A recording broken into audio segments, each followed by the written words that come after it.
Racer, we are here with Marc Gene, overall winner of the 24 Hours of Le Mans in 2009, part of the Audi team, had been in P2.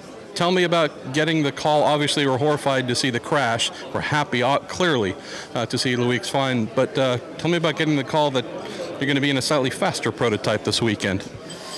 Yeah, it was a scary moment, honestly, because when I saw, not the accident, because I think there's some footage, but I think no one has seen it.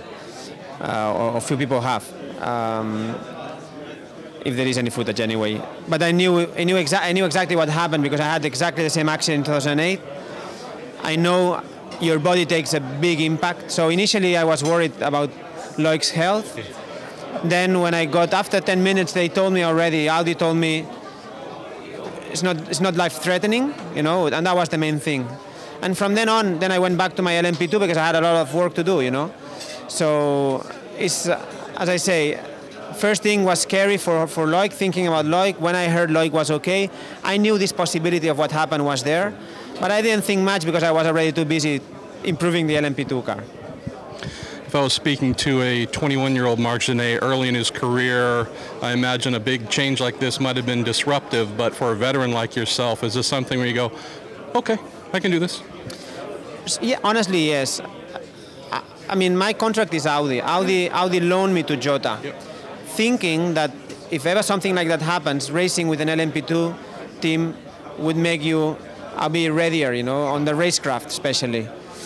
I've done Le Mans 8 times. I know this track inside out. I know the team inside out. Yeah, in a way, I think what you say, you know, I say, okay, I'm ready. There's no better person to do that.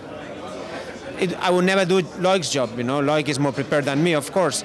But as a reserve driver, I know everything I have to know.